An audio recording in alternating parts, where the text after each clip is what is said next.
Welcome to the City of Bakersfield Planning Commission meeting. This television broadcast is made available through cooperation with the local cable companies, the County of Kern, and the City of Bakersfield. The Planning Commission meets on the first and third Thursdays of each month. You can watch the rebroadcast of this meeting Saturday at 7 p.m. and Sunday at 10 a.m. The planning meeting agenda is posted on the city's website at www.bakersfieldcity.us. Presiding over today's meeting, Chair Larry Coman. Good afternoon. It is my pleasure to call to order the November 10th, 2021 Planning Commission special meeting. Madam Clerk, would you please call the roll? Commissioner Coman. Here. Commissioner Lomas. Commissioner Bashertish. Here. Commissioner Biddle. Here. Commissioner Bowers. Here. Commissioner Cater. Here. Commissioner Wade. Thank you. Please stand for the Pledge of Allegiance. Ready to pledge? I pledge allegiance to the flag of the United States of America and to the republic for which it stands, one nation, under God, indivisible, with liberty and justice for all.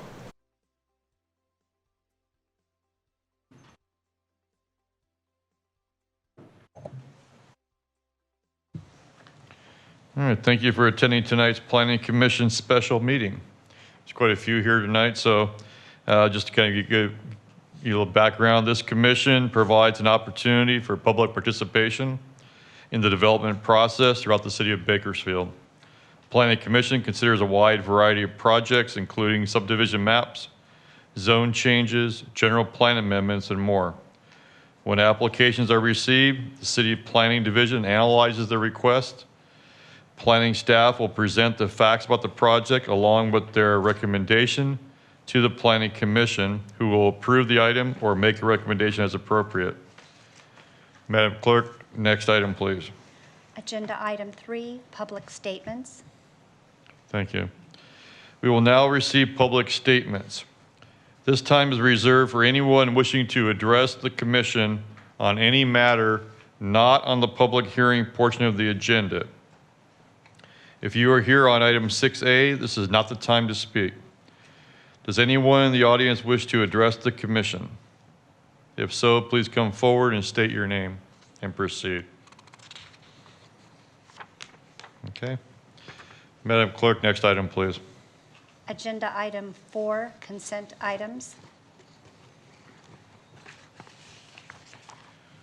Thank you. All matters listed under the consent items do not require a public hearing and will be enacted by one motion. There will be no separate discussion of said items unless the staff or a commissioner requests specific items be discussed and or removed for separate action. May I get a motion approving the consent items? Mr. Chairman, I'll make a motion to adopt. It's Commissioner Bowers. May I have a second, please? I'll second that. And Commissioner Biddle. Madam Clerk, we're doing a line vote here? Okay.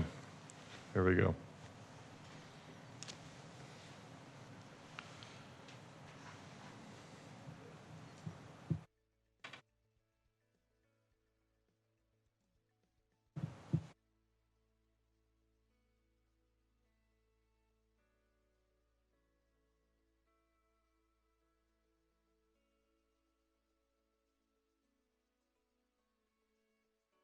We'll do a roll call vote. Commissioner Coman. Yes. Commissioner Bashertish. Yes. Commissioner Biddle. Yes. Commissioner Bowers. Yes. Commissioner Cater. Yes. Motion passes with Commissioner Lomas and Wade absent. Thank you. Madam Clerk, next item, please. Next item, agenda item 5, consent public hearings.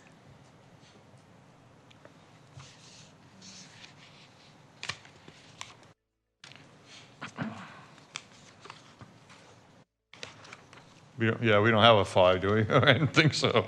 Can we just skip over that, go right to 6? Okay. Next item, agenda item 6, non-consent public hearings. Thank you. Now is the time for non-consent public hearing items. Before we begin, I want to explain how each hearing will be conducted. Staff will first give a report, then those in favor of the project will be allowed to speak. Those in opposition to the project will be able to speak after all those in favor have spoken. Each side will be given 5 minutes to provide rebuttal comments. Individual speakers may ask questions during their statements, but the questions will not be answered until the public hearing on that item is closed. Written comments may be given to the clerk, who will provide copies to the commission. Please be respectful of others participating in the hearing by not repeating the remarks of previous speakers and presenting any new comments or thoughts in a concise and clear way. Mr. Johnson, would you please provide us with your staff report? Thank you, Chair Coleman. Commissioners, thank you for attending tonight. Members of the audience, I'd like to recognize Principal Planner Jenny Ng, who worked on this project, and Associate Planner Erica Hong, who will be presenting the project tonight. Thank you.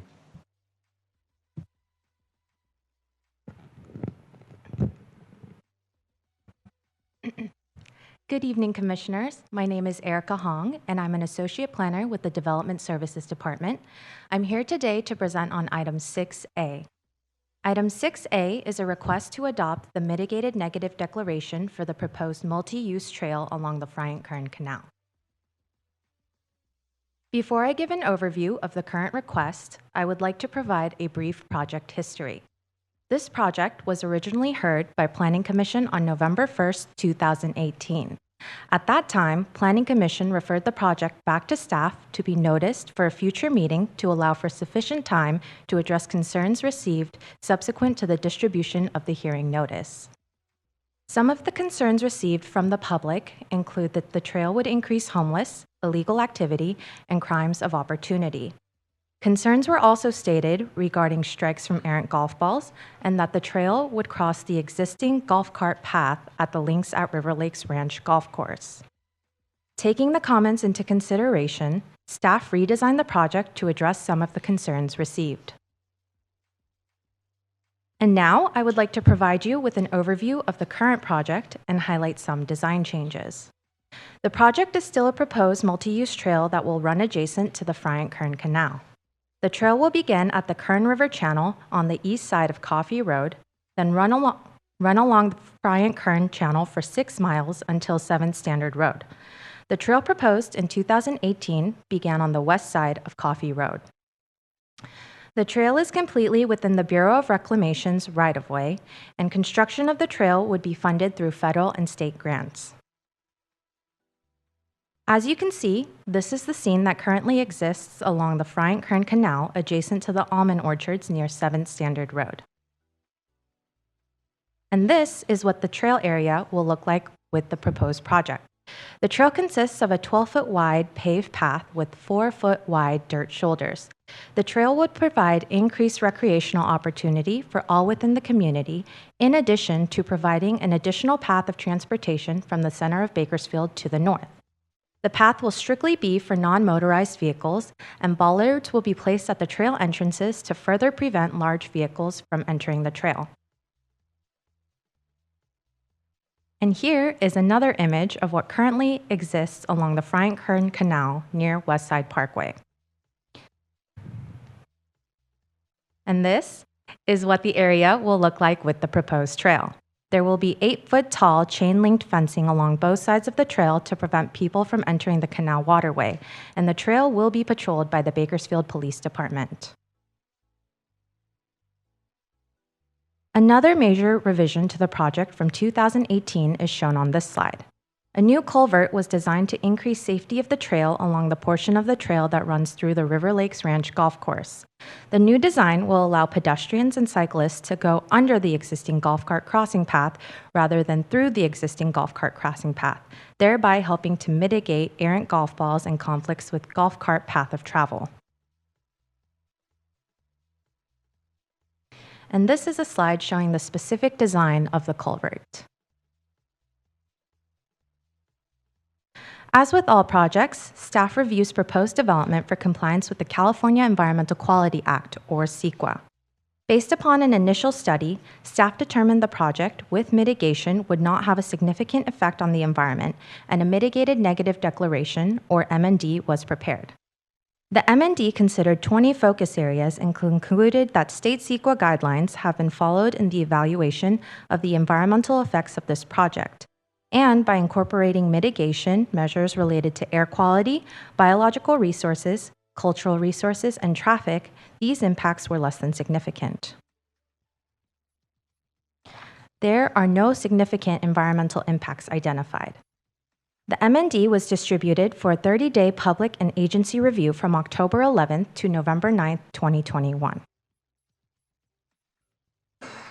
Public notification for the project was mailed to all property owners within 300 feet on October 12, 2021.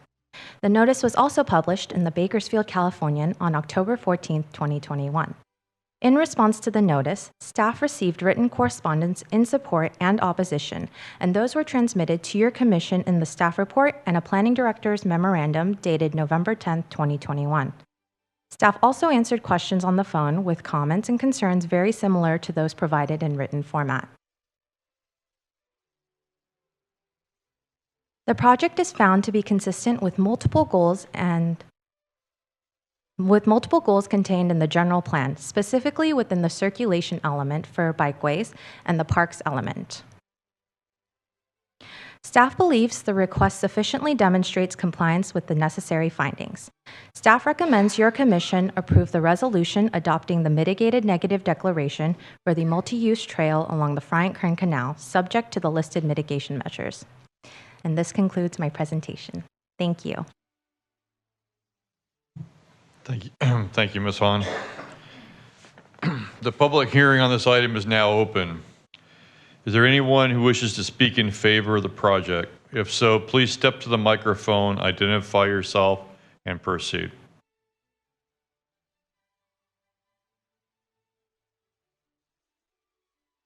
Good evening. This is my first rodeo in the Planning Commission, so I'm unsure about the etiquette. Do I start with you, sir, address you, and then Yeah, board? we just address this in general. Or is it pretty low key? It's very, very informal. Okay, so because I've done a few supervisor yeah. and city council meetings, and and we just. Yeah, just My name is Jeff Heinle, Heinle. I have been a resident of Kern County since 1983 and have been coming here since mid-70s as my dad remarried and settled into the community. So I've dedicated 30 years to the city as a captain for the fire department, recently retired. That's why I look the way I do, because now I'm allowed to grow facial hair, of course. During my career, most of it was spent at Station 15, which is the Buena Vista area, and I've spent a lot of time on the community trail there for emergencies and things like that. And so I'm very aware of how the bike community likes to ride and how people like to be out there. I'm also aware of the homelessness that's out there and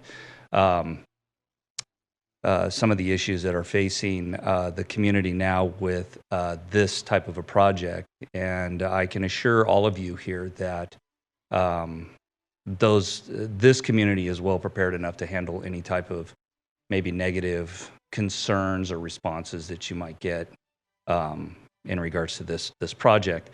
Personally, I've been riding bikes my whole life. I've had road bikes. I've spent a lot of time on our current community trail that runs along the Kern River all the way out to Hart Park. I was one of those spandex road bike guys for a while. I know you can't tell by looking at me. This was when I was like in my 20s. But my entire family rides recreationally. And while I was trying to decide what I wanted to talk about today, it occurred to me that when I settled into Rosedale, and I've been there for 21 years, I would have been more comfortable with a connector like the one that's being proposed today, and I would have probably spent a lot more time just getting on a path and riding to work versus driving. And there's been a couple conversations that if we had to do it all over again, that if this project never existed, that my family enjoys recreational riding so much that we would probably have settled in closer to the bike path, knowing what we know now. But I didn't. I settled out in Rosedale. And so when I heard about this project and an opportunity to come and talk, I got very excited about it because this is a really good, solid project for the community. And I think there's potential here to stretch, to help our local economy and the businesses that we have here. Our community is known for having big bike touring competitions through here. A lot of people use the current community trail to get from their homes to work. I can tell you that firefighters have used that trail a lot just to commute from their own homes that live along the trail to their fire stations, especially if they're living out by Station 15, could make access and get all the way downtown, or going through Beach Park and those areas to get to Station 1. And I know that we've over the years have encouraged at times our labor force to bike and use mass transit with benefits to that. And within the business community, there's potential for increased economy. And I think the potential to stretch further out and maybe get some of our incorporated cities to extend would be great. And we could be really at the forefront of this, leading the way on a very exciting program. So that's basically what I have to say. I'm in full support of this. My family will use this. I will use this as a retiree just to go downtown on my beach cruiser. I will use this. And I'll use the metaphor of a cockroach. So you see one cockroach, there's usually 100 more on the walls. Well, here I am, and there's probably hundreds of people that don't know they have an opportunity to come and advocate for this, so I will advocate for them also. So thank you for your time and humoring me. I appreciate it, and good luck with your decision. Thank you. Next speaker, please.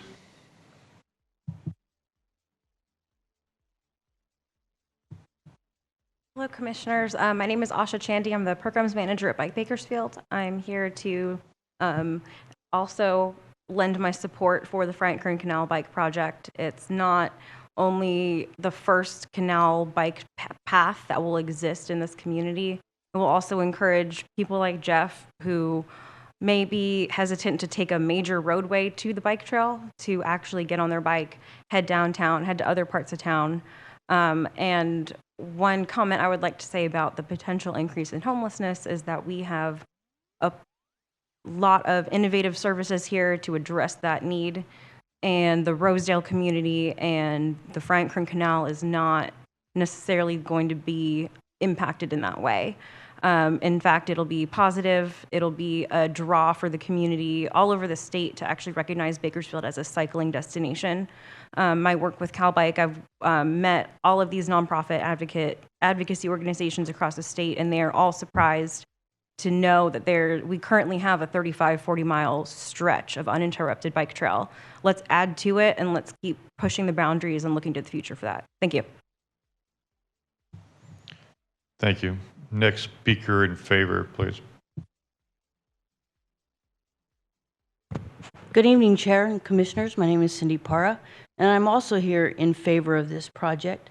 This project will open up an area that is hard to get people downtown on the surface streets, and by allowing this project to go forward, you can allow people to connect to the Kern River Bike Path, which we all know is used daily, not just for commuting, but for families to be able to take their children out and to be safe, having fun and riding a bike. So I just want to say, lend my support also and ask you all to please vote in favor of this project. Thank you. Thank you. Any other speakers in favor of the project? Okay. Is there anyone who wishes to speak in opposition to the project? If so, please step to the microphone, identify yourself, and proceed.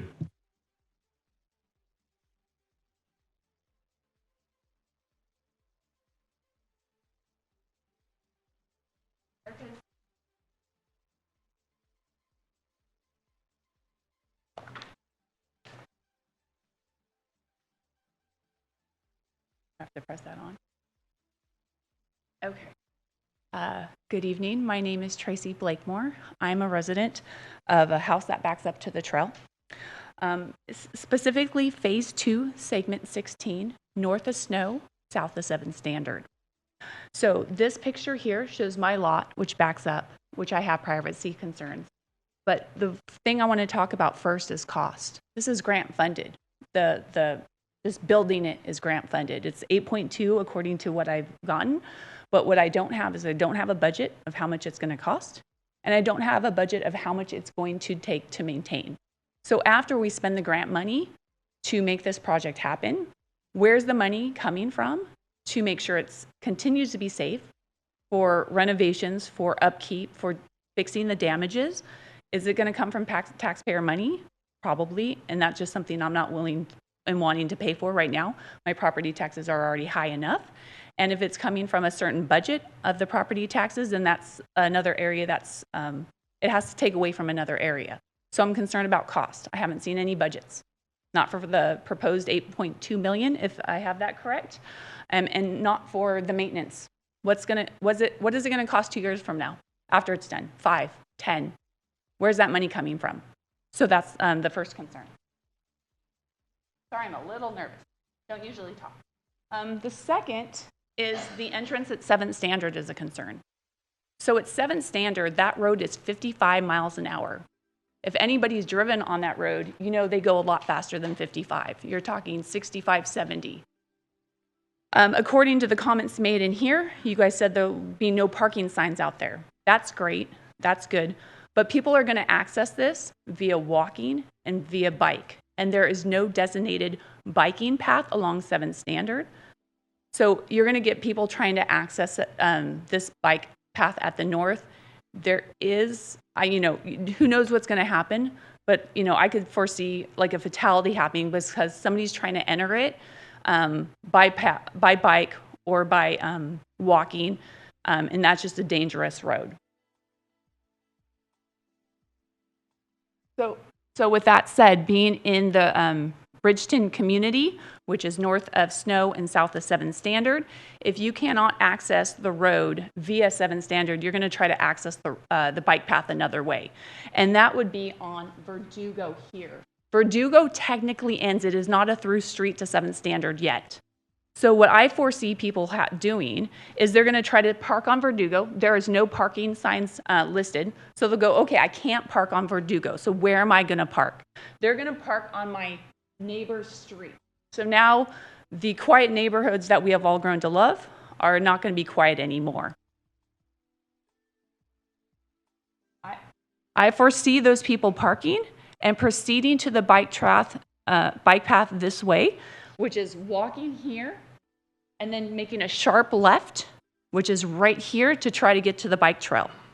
When they do that, there's not going to be an entrance point to the bike trail, and they're either going to walk north to 7th Standard or they're going to walk south to Snow. On the east side of the bike trail is what I foresee.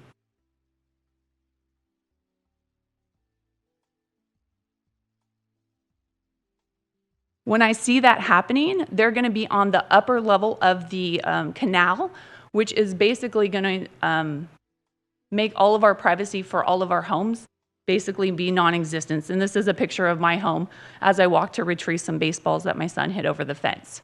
So I have concerns about privacy. I have concerns about safety, the entrance of 7th Standard.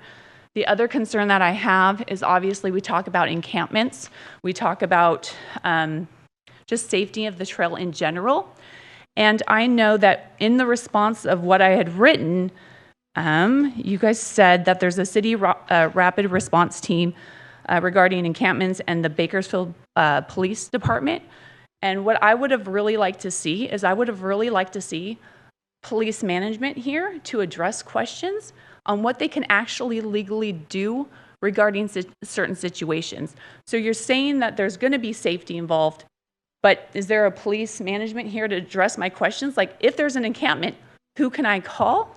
And what can you guys legally do to try to mitigate that situation? So there's nobody here to answer those kind of questions. And if I see people on the east side of the canal, closer to my house, who can I call and who will actually do something about it? Because if I know how we are as an economy together, just right now, everybody's short-staffed, and I can't imagine that the police department is fully staffed right now. So when it comes to their urgent matters, I just don't see them responding to a call right now that there are people on the east side of the canal that can't access the canal that are causing concerns for the safety of the residents who back up to the trail. So just in general, I'm against this. I think as a community really far north of Snow Road, we are a very quiet community.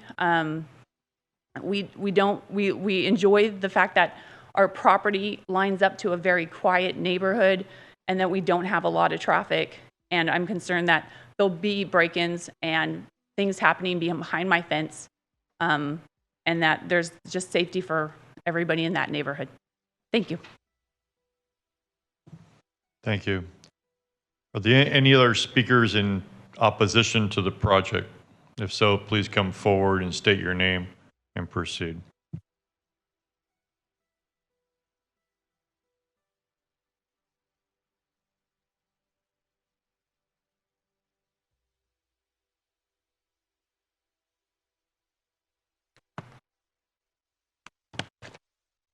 Good evening.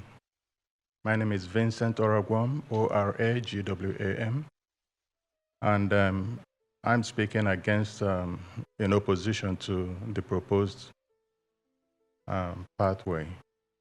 My property also is right at the fence on Saint-Tropez, where these properties, this pathways are being proposed for.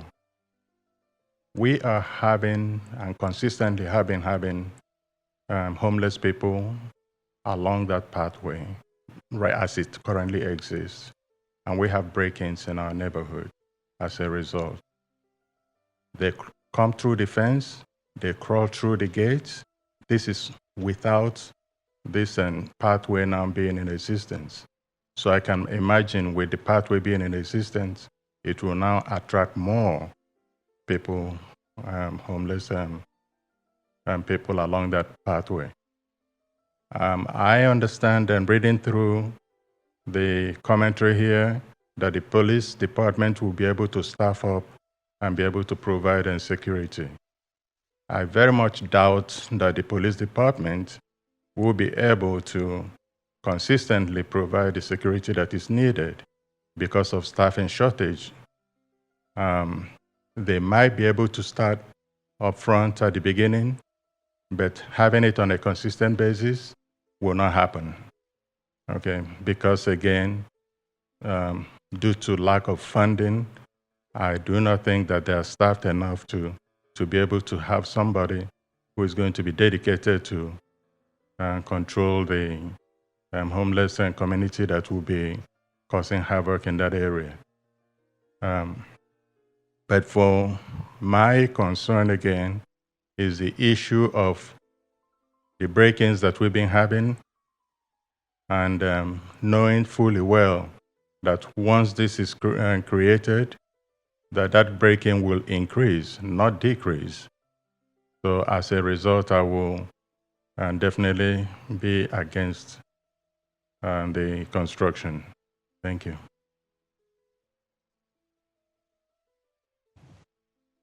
Thank you. Are there any other speakers in opposition to the project? If so, please step forward and state your name. Proceed.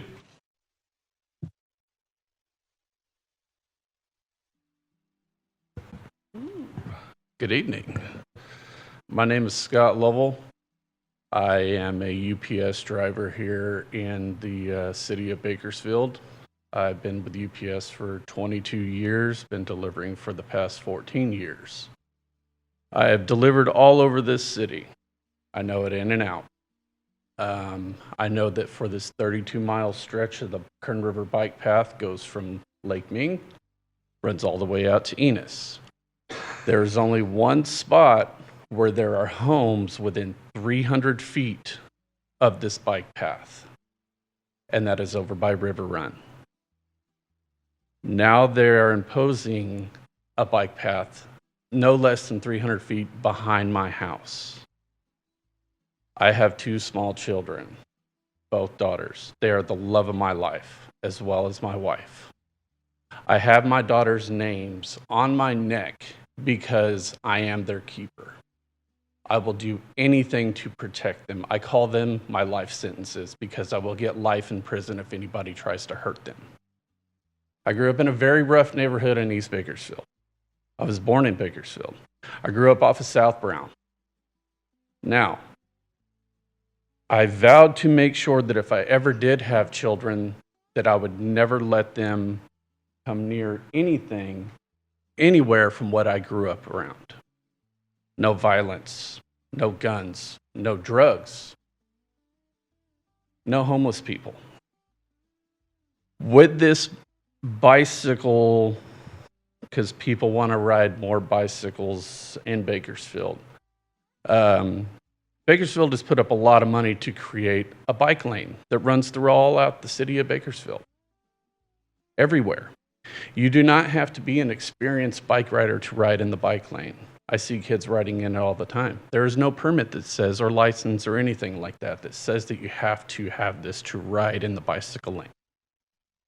The bike path is created for people to see surroundings, animals, easier access from one community to another. It runs, like I said, it runs from Hart Park to Enos Lane. Now it's going to, if it does get passed, run directly behind my house. I see homeless every single day when I'm delivering. I have to swerve around them when I'm delivering. I have to deal with them shooting up heroin in front of liquor stores, in front of AM/PM, Chevron, anything like that when I'm delivering to these places. All over this city. From what I understand, there's 2 chain link fences that are going to border where this path is going to be. Now, a chain link fence will keep a dog out. It will not keep a person out. They will cut it. They will climb it. They will go underneath it. They will do whatever they have to get through there.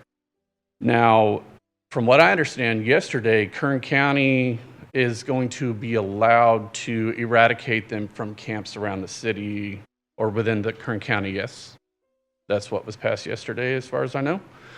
So, where are they going to go? More of them are going to go onto the river. And where are they going to do? They're going to use this pathway, if it gets passed, as a highway. It's going to completely transform them into the back of people's neighborhoods. I'm going to lose the privacy of my own backyard. My kids will only be able to play outside if I'm out there with them, because I'm going to live in fear of somebody jumping my fence and trying to hurt them possibly, or break into my house, or anything like that. I ask any of you that live in this community to please raise your hand. I mean, if you don't want to, that's fine. But if you do live in the community or do not, would you raise your hand and be like, you know what? I don't think this is a good idea. Because of the fact of everything going on in this town with the homeless problem, why create a bigger problem in people's residential neighborhood? I see that as very problematic, extremely problematic. And to sit up here and have somebody say, well, it's going to be great for our community, it's going to create this, it's going to create that. I can bullshit anybody all day long, just as anybody else, any other politician out there. But I would not do that today, because I am completely against this, and I don't understand why anybody would want to put this in somebody else's backyard that I have worked extremely hard to make sure that my children and my family grow up in a neighborhood that is respectful, that has quietness. The whole reason why I purchased my house is because it backs up to a canal where I have no neighbors behind me. That is the main purpose, and because of the schooling system. Because like I said, my children are everything to me. and I'm going to make sure, and if somebody does cross my property line, I'm going to have to do something that I would never want to do. I'm going to have to bear my own arms because the police aren't going to be out there. They're short-staffed as it is. My company is short-staffed. I'm sure your guys' company is short-staffed as well. So we put this into just everything short-staffed. I mean, how much does the BPD or Kern County Sheriff patrol the bike path as it is? I don't see them driving up and down on bicycles. I don't see them riding any ATVs or anything like that because they have bigger things to do. I don't understand it. So trying to comfort anybody who wants this and make me feel warm and toasty inside and make me think that it's going to be okay. I already know it's not going to be okay because I see homeless nonstop every single day coming out from underneath Coffee, where this canal is, to go out and start their daily routines. I see them every single morning walking from the canal, from the river, where the Friant runs down towards where Truxton is, and it goes to a backflow and then turns into the Callaway Canal. I see them walking every single day on top of that canal. And if you guys do imply this, I mean, I would like at least a stronger barrier of some sort of fencing structure. It would have to be like a block wall, because that way they wouldn't be able to cut it and go through there. I see people cutting through every single fence all throughout this town, trying to make some sort of encampment for themselves. But I wanted to come down here, make my voice heard. I appreciate all your guys' time. I hope you seriously take this into consideration. And thank you for your time. Thank you. Are there any other speakers in opposition to the project? If so, please come forward and state your name and proceed. Okay. Do any commissioners have any questions for the public on this item? Remember, this is not the time to express any opinions on the matter. It is only time to ask questions.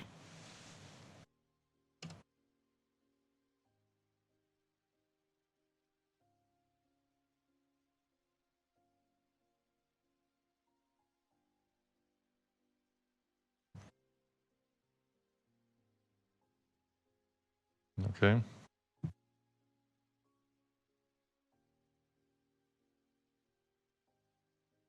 I'm sorry. Okay, all right. All right, so there's no commissioner questions at this time. Is there anyone who wishes to provide a rebuttal to this item? If so, please be prepared to step to the podium. Each side will only have 5 minutes to make your comments succinct. So make your comments succinctly without repeating the remarks of previous speakers to ensure that everyone wishing to provide rebuttal comments has a chance to do so. That 5 minutes is total for each side.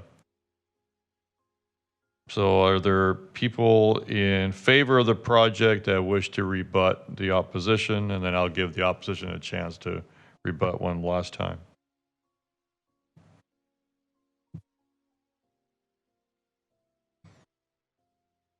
Madam Clerk, can you start the clock when the speaker begins? Hello, once again, my name is Asha Chandy. I'm the programs manager of Bike Bakersfield. A couple points of rebuttal. The first one is maintenance.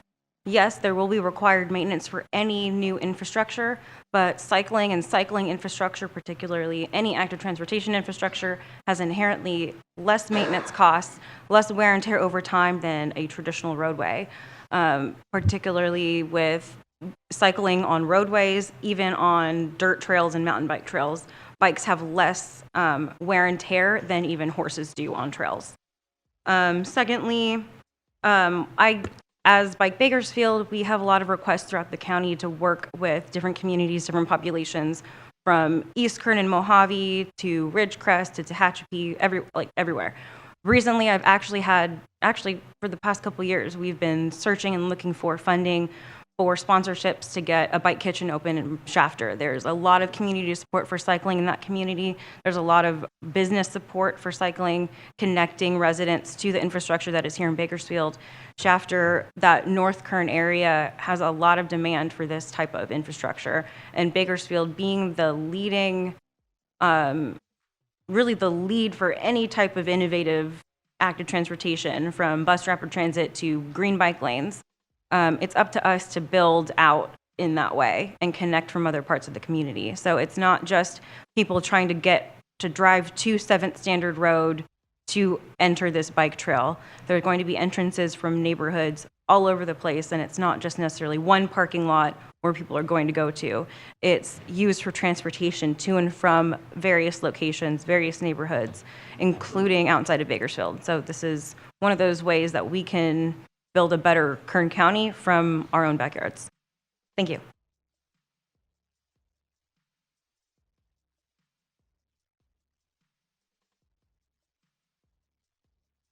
Any other speakers in rebuttal?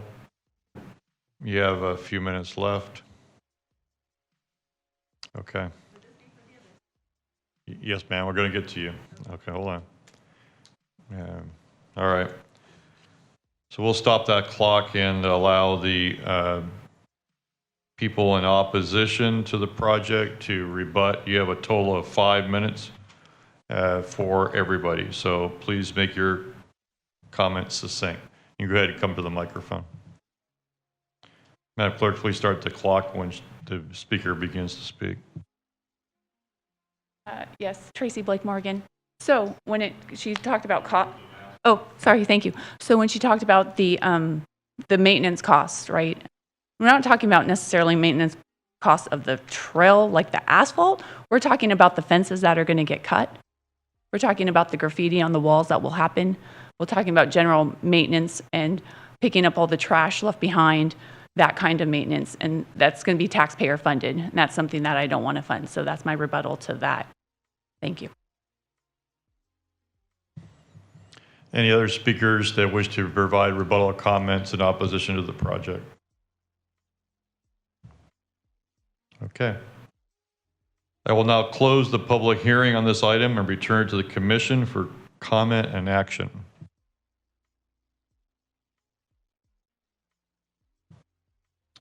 Commissioner Cater. First of all, I just want to say thank you for the presentation tonight. Thank you for the community members that came out to speak. My favorite commission nights are when it's a dialogue between community members, and so your participation is very much appreciated. This presentation, I keep getting reminded of Visit Bakersfield's workshop a few weeks ago about branding Bakersfield, and an image that kept appearing was the Kern River Parkway. And I think, inextricably, you would connect our community with that parkway. I think it's transformed the way we see the river, and it's transformed the way we see ourselves. And I think it has done a great service to those communities that are adjacent to it. Looking at a map of Bakersfield, we've grown so much in the Northwest over the last couple decades, and continue to do so. And there really is, as someone who likes to champions active transportation as a primary pedestrian bike when possible, there really is no good way to get to Northwest Bakersfield unless you're in a car. Every road leading there is a 60+ mile an hour, minimum 5-foot bike lane, sidewalks that are spotty, and I think just having been a cyclist getting to the Northwest, I can attest that there's a linkage that is missing. And I think what gets me excited about this project is it starts to look at the opportunities that we have as a community. This great way that we've developed where there are right-of-ways kind of threading their way through the city next to canals that could provide these linkages for whether it's a person training for a marathon, whether it's an active transportation mode to get to the downtown core, whether it's to connect with friends or, ride your bike to one of the various parks that is adjacent to this path. And I think that it's exciting as the commission. I think we have an opportunity to hear a wide variety of requests, be it tentative track maps, be it shopping centers, and it's exciting to see a proposal come before us that really thinks about how we grow as a city, and I think provide new linkages and new experiences for our residents, particularly in a neighborhood that has, or a quadrant of the city that has truly transformed in scale over the last couple decades. So I, again, appreciate everyone that came out to speak tonight, but I would like to make a motion to adopt staff's recommendation and approve the project.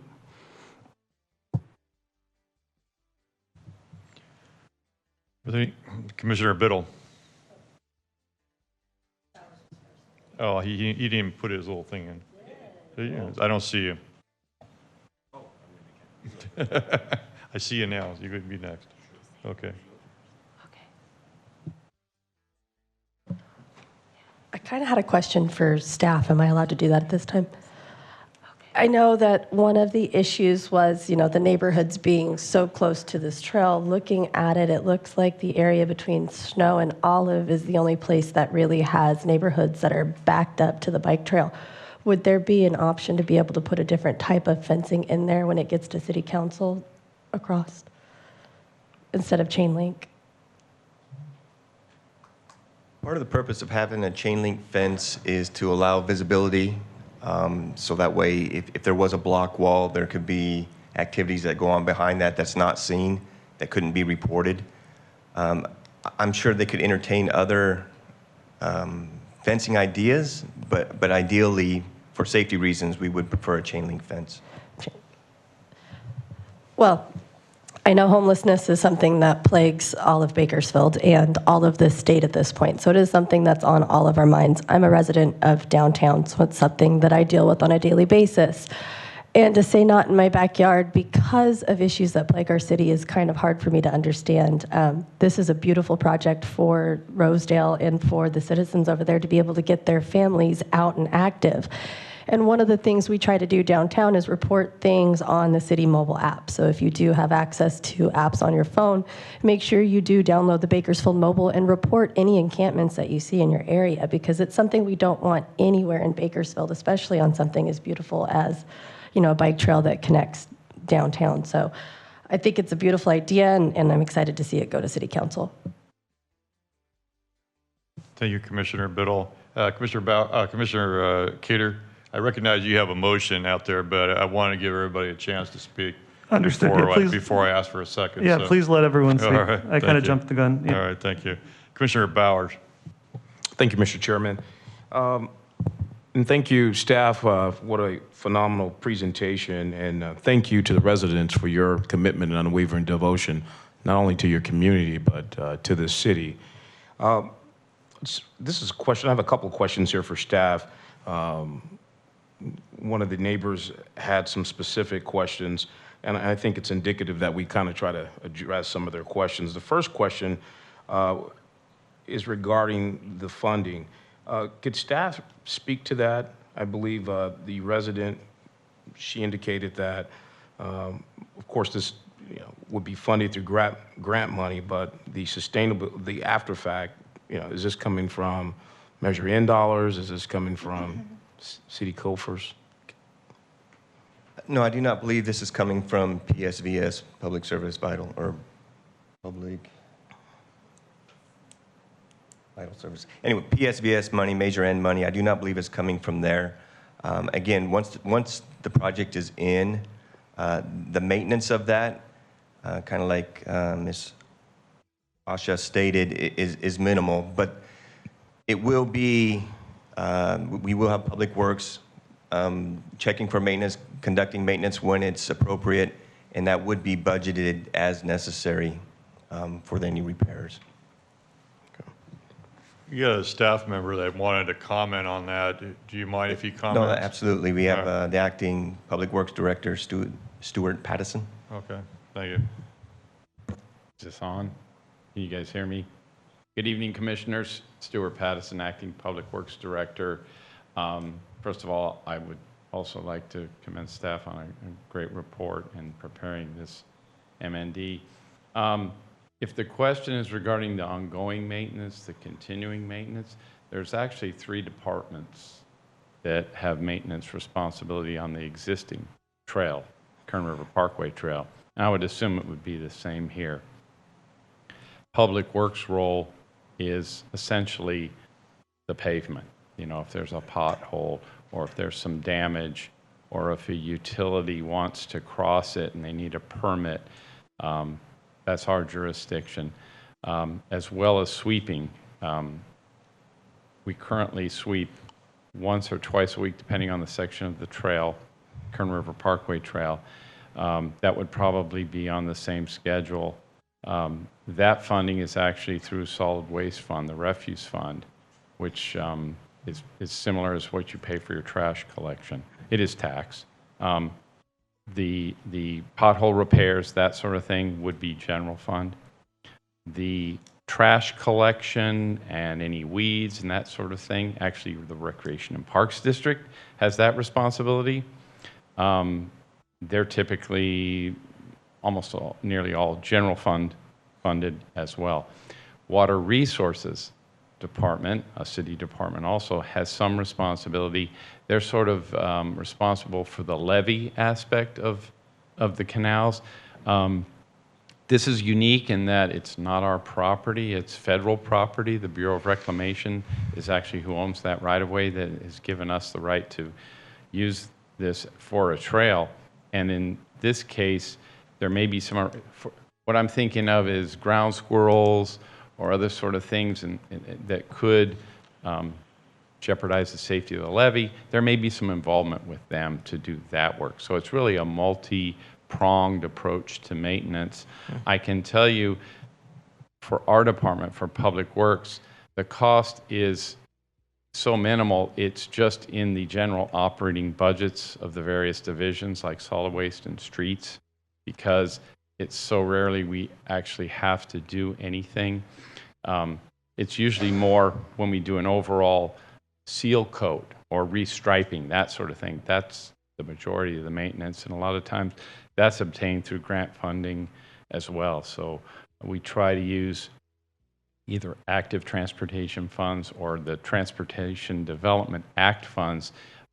Those are eligible to be used when we resurface or seal coat the trail. So hopefully that answers your question. That answer part of it. So initially, this is funded by grants, but the ongoing maintenance is something that the city would be maintaining, not through grants, correct?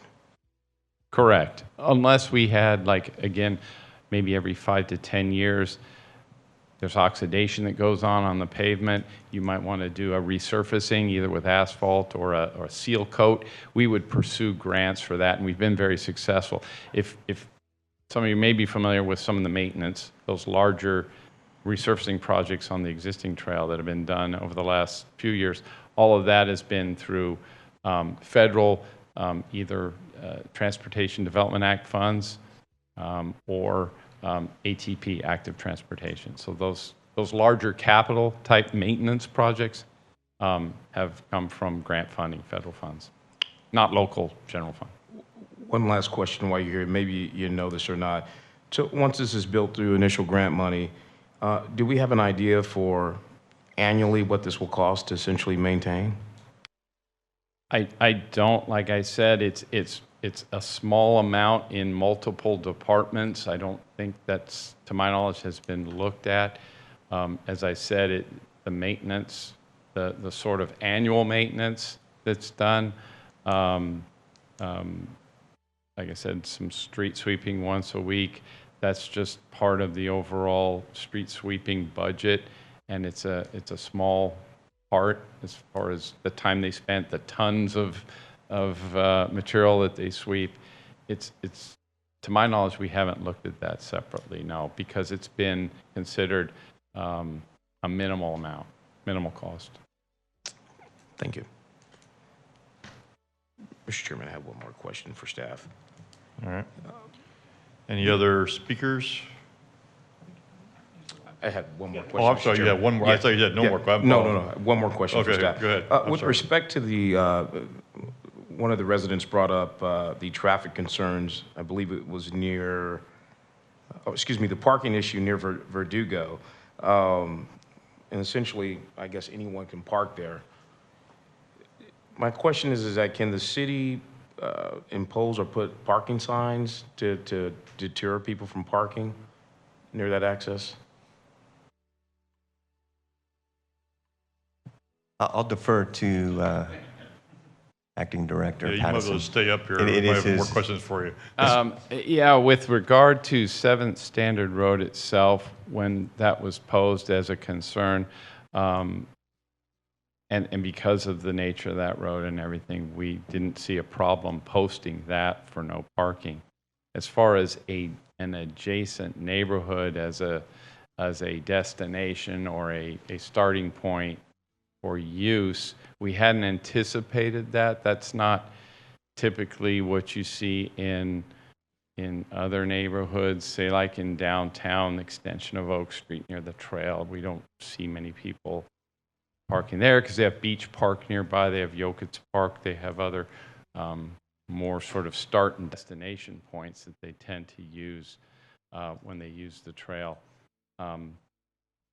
I think my response would be we would look at that, we would see if it became a problem, and then we would determine if it made sense to make. The problem if you get into a situation like around Bakersfield College, maybe, if any of you are familiar with that, where it creates a system of permitting because you can't just park it, post it for no parking because the residents want the ability to park there. So there's a whole system that's created. But if it became a problem, definitely we would take a look at that and try to come up with a solution for that being a draw to people starting from the bike trail. Perfect, thank you. And if I could add to that, I would note that by Cranberry Isle Drive and Verdugo, if you did park there, you would have to walk approximately a quarter mile to get up to 7th Standard to access the trail. There's not a direct access to the trail there. So you'd be walking through actually potentially private property to access the trail just to walk south. I think it would probably be a little bit more realistic that people would park further south along the trail if they just wanted to access the trail for exercise, where there is actual parking that could be made, and then access the trail there. That way their vehicles aren't out in the open.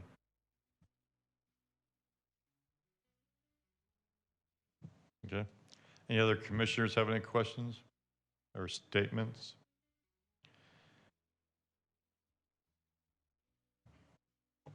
Is there any type of time frame?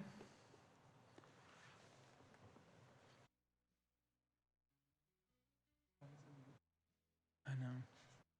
We actually have an item to award the design for this project at the next city council meeting. It's an accelerated schedule due to the grant funding requirements. We are hoping to have construction approval April, May of this spring, but at that point we would still need to get a set of bid documents together, put it out to bid and award it. We're probably looking at maybe July as far as actually being able to have an award and be ready to start. Realistically, I think we're looking at, early next fiscal year for us. Commissioner Bashtat, do you have any more questions or comments? I think it's a comment more than anything. My biggest concern is the community members that fear for the safety,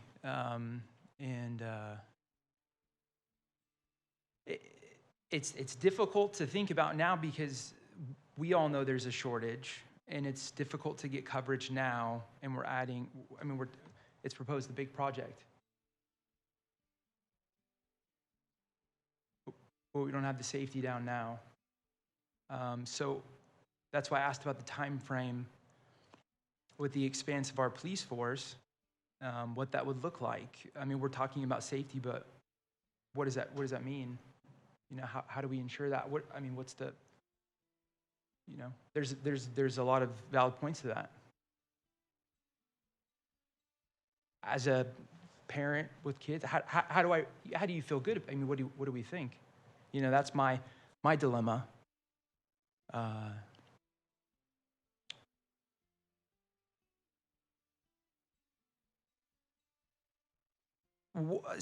On Truxton right now, with the bike path, I mean, how often do we have statistics on what happens there? How often stuff happens there? Because I know I drive Sunday to church every day, and I drive by that park and you see it.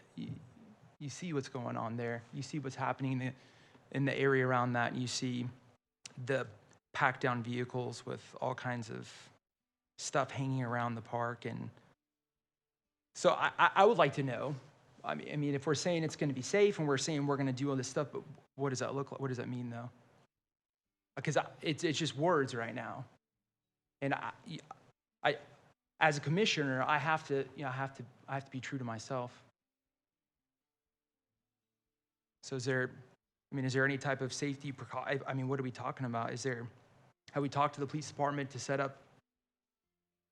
Have they, talked about patrolling more? Doing any? I mean, obviously they're not going to patrol this 24 hours a day up and down, but they are available to patrol. And as Commissioner Biddle noted, there's a mobile app that our rapid response team and Bakersfield Police Department accesses. And if there's a report on that app, usually it's no later than 24 hours, and depending on when it's reported is oftentimes the same day that they're out there to respond, whether to an encampment or such. This is a public trail, so we're not there to prevent homeless from accessing this trail. I would note there may be a little bit of a difference. Here's just a sample looking south from Snow Road. You can see the Callaway Canal. You would have then a fence. You would have a multi-use trail. You would have another fence. You would have a Kern Canal. And then on the outside of that, you would also have the residential fences. So, and between fences is approximately 20 feet wide, unlike some of the bike trail that you see that does not have a fence on either side, and it can be accessed from any direction. I would note, though, too, along a lot of portions of the bike trail, there is camouflage cover with trees and such. It runs along the river, and that's where one of the factors that we've identified that the homeless, where they like to congregate, is where there's shelter. This is pretty much out in the open, and again, with the chain link fence, it's going to, mitigate the ability for the homeless encampments to start up. It's just not going to be an attractive nuisance like some bike trails could be.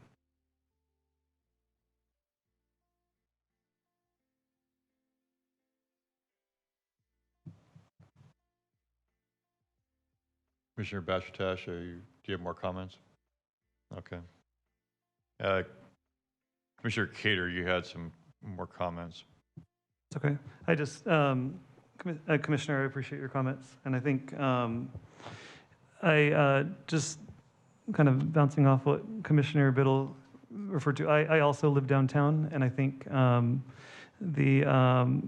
the resident that spoke about River Run being an adjacent bike path neighborhood, Westchester also shares a pretty close adjacency to the bike path. And that stretch of the river, north of 24th, is it north or, yeah, between 204 and 24th Street, I think there's few areas of town that experience as many encampments as that portion. And I would say that the homeless issue is hard, safety issues are hard, and I think as a commission and as a city, we are tasked to think about a lot of different things and how we move our community forward. And I think I would also say I'm a huge proponent of the Bakersfield app. I'm not here to sell tech, but I agree with Commissioner Biddle. It is a really great way of targeting concerns and being the eyes and the ears in your community, because the city is short-staffed, and so having vigilant community members that are kind of advocating for why this encampment in this corner matters, is really transformative. So I think being an advocate for, as issues, but I would just I just am always cautious. I think the city has done a fantastic job over the last year of kind of expanding homeless services, providing new navigation centers, new outreach teams, new cleanup crews.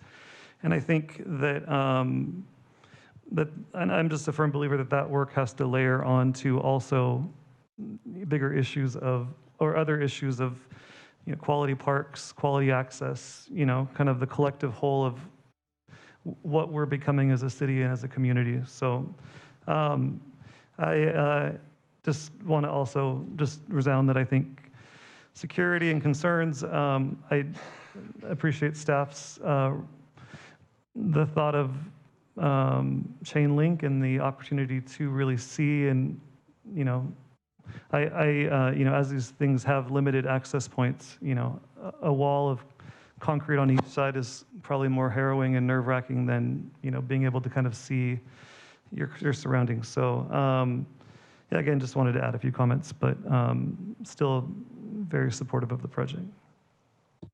Thank you, Commissioner Cater. Commissioner Bowers. Thank you, Mr. Chairman. Looking from the public safety perspective, I think that one of the benefits of having this bike trail, potentially, you get to kind of eliminate a lot of that. You've got people coming in multiple directions.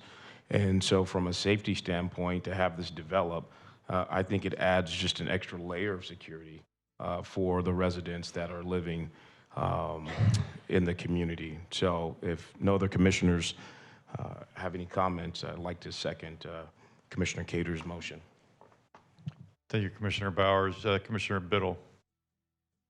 One last thing, quality of life issues can't stop the growth of our city. I think that these problems are everywhere, and it takes these type of personalities and these type of comments to city council to make sure that they use the Measure N money to do public safety and vital services.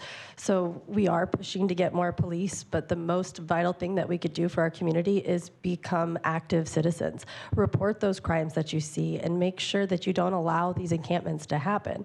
Our county just passed the ordinance on Tuesday that encampments are not going to be allowed within the county. Now we need to push the city council to do the same thing.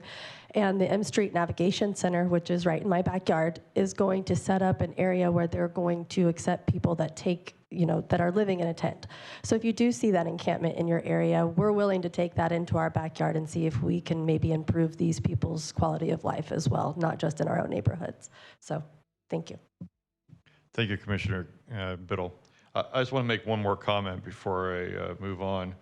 I want to address the comment about that there aren't very many houses along the bike trail, and I think that's why we're doing the bike trail now, is that eventually that bike trail should weave through all of our neighborhoods. And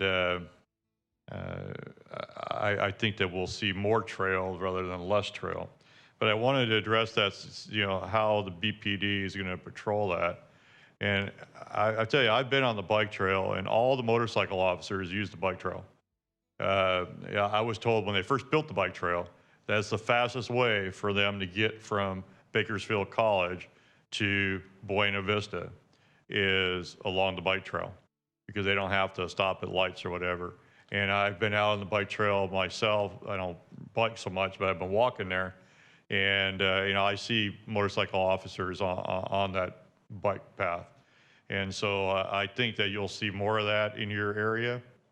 And I think that if you see, like Commissioner Biddle said, use that app, because I've used the app, and there is a good response to that app. So I don't have any more comments. At this point, we have a motion by Commissioner Cater to approve the item 6A and accept staff recommendation, and we have a second by Commissioner Bowers.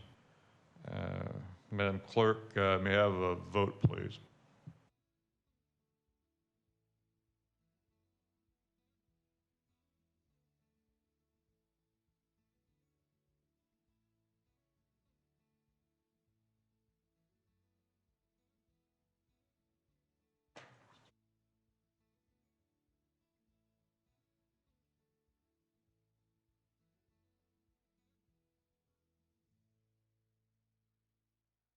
Motion passes with Commissioner Lomas and Commissioner Wade absent. Thank you. Madam Clerk, next item, please. Agenda item 7. Hold on 1 minute. Mr. Johnson, do you have some comment regarding appeals and that kind of thing? I do, thank you. So decisions of the commission are subject to appeal by any person that believes they are adversely affected. The appeal must be filed in writing within 10 days from the date of the commission's decision. The appeal must be addressed to the city council and include the appellant's interest in or relationship to the project. Identify the decision appealed and address facts and reasons why the commission's decision should not be upheld. Thank you. Thank you, Mr. Johnson. Okay, Madam Clerk, I'm sorry I interrupted you. Next item, please. Agenda item 7, workshops. Thank you. Mr. Johnson, would you please provide us with the workshop item? Yes, thank you, Chair Coleman. This workshop item is a study session on development of the affordable housing strategy and is informational. We do not have any action to be taken tonight. I'd like to introduce the Economic and Community Development Department Director, Mr. Paul Saldana, who will provide the opening comments. Mr. Chairman and members of the Commission, it's a pleasure to be here tonight as the Director of the Economic and Community Development Department. We have responsibility, in fact, for some of the issues that came up tonight. We have responsibility for economic opportunity, business success, Visit Bakersfield, Community Development Block Grant, homeless services, and affordable housing and neighborhood vitality. Tonight we're before you to introduce our affordable housing strategy and get some input and feedback into that. This is an important element for us here at the City of Bakersfield. It addresses some of the City Council's goals as it relates to improving the quality of life in the community, and in particular to addressing the homeless issue. As many have reported over the course of the last several months in addressing this, that housing is a significant need. We have a number of folks that have vouchers to go into housing, into affordable housing, and so having that opportunity to put them is really important for the City of Bakersfield.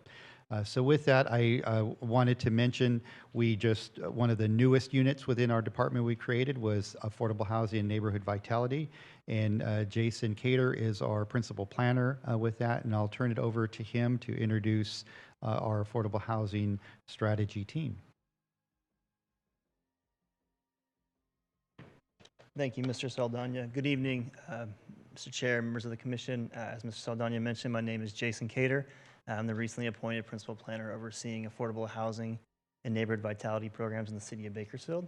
As part of this new unit, we're to focus on a number of issues that affect housing, deed-restricted housing, as we'll discuss today, as well as issues that are impacted by market-driven units. In terms of our workload, we are looking at opportunities to work with developers.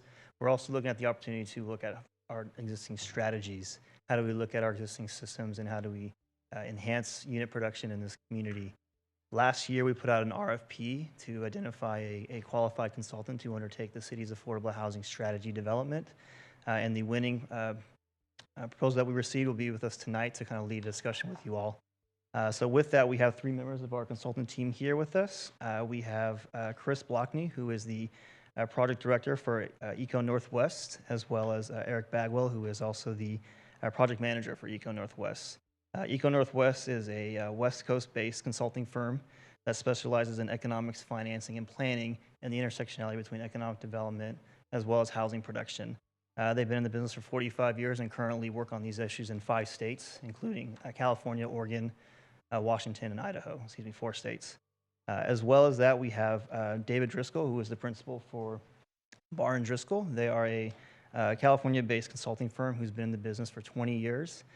Doing community-based initiatives to look at affordable housing strategies and building community consensus around policy. So they're with us tonight. They flew in from Portland, Seattle, and drove up from Los Angeles, so they'll be leading our discussion tonight, and I know this will be a wonderful time. So thank you all, and with that, I'd like to bring up our consultant team. Thank you. Thank you, Commissioners, for having us here today. So the previous item's discussion around homelessness was just such a wonderful precursor to this discussion we're about to have today. Because why are people homeless? It's because there's not enough homes. In Bakersfield, I was actually looking it up while we were sitting here. The rental vacancy rate in Bakersfield right now is less than 1%. We calculate just back of the napkin math that Bakersfield is short 8,300 units in housing production. That's probably an underestimate. And if you look forward over the planning period, Bakersfield will be responsible for producing many more units than that, upwards of 20,000 just in the lower income category alone. And so underproduction is a direct contributor to homelessness. It's a direct contributor to the run-up in housing costs that have seen a 53% increase in home prices over just the last 4 years in Bakersfield. And so why is it important for Bakersfield and the city to have a strategy for affordable housing? Well, right off the bat, we're talking about topics that are very fluid here. Everything from the legislative environment to shifting needs to the funding dynamics. So having a plan in place to be responsive to fluid needs is very important. The city also has the tools and the ability to have impact, and that impact that role is embedded in the city's existing responsibilities around planning and policy. We talk a lot about the city's role in terms of levers, pulling policy levers that could have that have the right impact. And now some levers can have a meaningful impact on housing production, and some might not. So you make a policy decision that just doesn't move the needle. And so this strategy is really about providing advice to the city on which levers matter and which don't, because some require political capital to pull, and will. And so before the city goes down any given path of exploring how to address its affordable housing issues, it's important to be equipped with information that will provide the best path forward for the city to make decisions. And so the purpose of this project, more generally, is to provide the best available strategies around housing production and funding strategies and what resources are available. And so this study comes at a time that's parallel with other efforts that are happening in the city, namely the city's general plan update.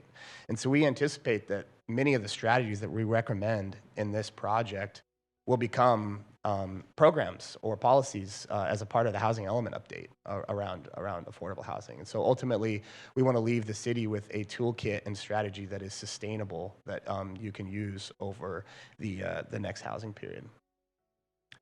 And so a central element of this is an affordable housing production strategy, getting to this notion of underproduction. And so for us, the framework that we use to address that begins with housing need. It starts with understanding what the needs are in the community, which populations are underserved, and which populations in the community need to be advocated for.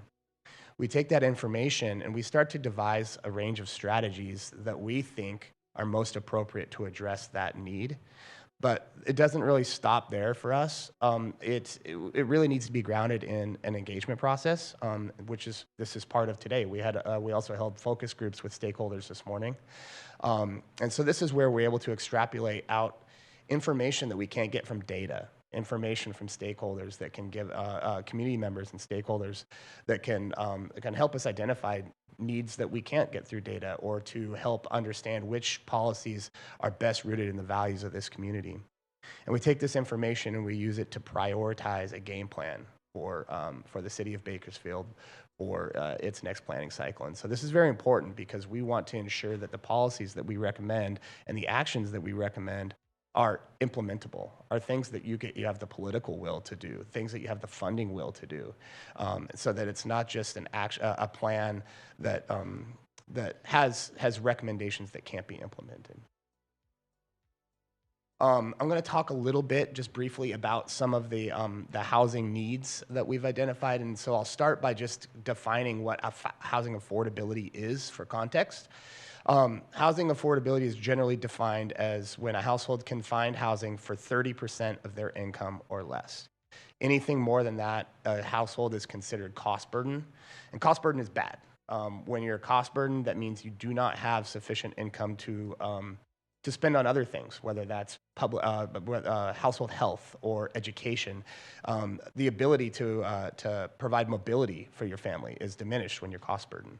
Cost burden is when you spend between 30 and 50% of your income on housing. And then you have extremely cost burdened households. These are households that have to spend 50% or more of their income for shelter. When you're spending more than 50% of your income for shelter, you have very, very little for the rest of your life. And these are folks that teeter on the edge of homelessness. It shouldn't be surprising. Actually, I'll stop for a minute. So in Bakersfield, 36% of all households are cost burden today. And that's a big number, but it's actually better than the regional average. Kern County averages about 41%. Fresno averages 43%. But it shouldn't be a surprise that cost burden disproportionately impacts certain members of the population. And so we find that cost burdening disproportionately impacts people of color, disproportionately impacts renters over homeowners, and disproportionately impacts folks with low income, where the cost burden rate is more than 5 times the rate for low income households than it is for moderate and above moderate income households. One surprising statistic actually is that you don't generally see some correlation between cost burdening and overcrowding. Overcrowding is when you have more people in than there are rooms in a home. That's not the case in Bakersfield, actually. Bakersfield has a very low overcrowding rate at 8%. That's largely a function of your rental market. The rental market is 71% of all rental homes are single-family homes. So you're talking about the rental market being met by units that are generally larger than you would see if you were having multifamily development. And just reiterating this, the impact of cost burden on very, very low income households. 76% of all households that earn less than $20,000 a year are severely cost burdened. This is your homeless population, or the folks in your community that are on the edge of being homeless. I'm going to turn over my colleague Eric. He's going to talk a little bit about some of the recent affordable housing successes in Bakersfield and some of the lessons that we learned that we can draw from that. Good evening. So maybe on a little bit lighter note, I want to talk about some recent successes. Some of the work we've been doing is study some of the recent projects that have been put into place or under construction in the city of Bakersfield. So this one is called Residence at East Hills. It is currently under production. Actually, it's just about to lease up in about 2 weeks. This was in partnership with the Housing Authority of Kern County. And as you can see, the households this is supposed to serve are between 30% or 60% of the area median income. This project will provide about 81 units of housing. The whole project is basically 2 stories of wood construction, and there's about 101 stalls for parking for the residents as well as guests. I think one important thing to note here is that the city's overall funding contribution of this was quite small. You know, the city used some of its home dollars, about $2 million worth of its home funds towards this project, and that leveraged about $25 million of other funding sources to this project. That's a huge investment in your community that would not be here without that small investment by the city. This is another project that is, I believe, just receiving the funding but not under construction yet. It's called Renaissance at Baker. This, again, is serving a population between 30 to 60% of the area median income, providing about 85 units, and is a 4-story podium. So this is a type of construction where you have a concrete and steel podium, 1 level, and above that you have 4. Here we have about 3 stories of wood construction above that. So this is what we would typically call a more expensive construction type and harder to provide. Here's another project that is currently under construction. This one is to serve mostly elder population, so 62 years old and older. So this is for an extremely low income population, so about 30% of the area median income. And again, this is a podium construction with 2 stories of wood frame over that. So good project. This is on Infill site, and is also the city's contribution to this was land only. There was no funding sources that went into it, is my understanding. So. This is another project that's been in partnership with the Housing Authority of Kern County. These are a cluster, 2 buildings of 4plexes essentially. So this is serving 8 units of housing, and the average is roughly 69% of the area median income. So this is serving a diverse array. So we have some units set aside for extremely low income, and then some units are set aside for a little higher income to sort of balance things out. And this is another project with the Affordable Housing Infill program. So this is a cluster of units as well across different sites. 28 units total on 7 buildings. Again, this is meeting a diverse array of the area median income households, reaching up to 88% AMI. And again, this is in partnership with the Kern County Housing Authority as well. So in some of this work that we've dug into, some of the lessons learned is, one important thing across all developments thinking creative about parking in most projects is a sunk cost. It doesn't cover itself. And so the more parking you have to provide, the more expensive that project is, which means the rents have to be that much higher in order to pay for that project. So thinking creatively as a city about parking is an important strategy to help, one, provide more units as well as reduce costs overall, right? The other lesson learned is local leverage. How can we use the small dollars we have to leverage other dollars from the state, the feds, tax credits, all the additional sources that exist to bring into our community to produce more housing units? And that's part of our strategy that Chris is talking about that we can bring to the community. Partnerships are crucial here. As I mentioned, a lot of these projects that are recent successes have been in partnership with the Kern County Housing Authority, as well as for-profit and nonprofit developers who are active in the city of Bakersfield. So forming those partnerships is a crucial lesson here to produce more units and get things built. Grant timing is important, right? All these funding sources come at different times of the year, and making sure that projects are in place and aligned is extremely important to make sure we can get those dollars into the city of Bakersfield to get production going. And the last thing is, can we produce more dense products, right?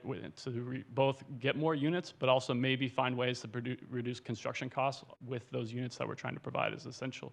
A very important lesson learned from all these recent successes. So I think we would just want to take a quick breather. I know that's a lot of information. We wanted to see if you had any questions from this stage on. We're going to get into some more content briefly after this, but just wanted to take a moment to answer any questions you may have at this time.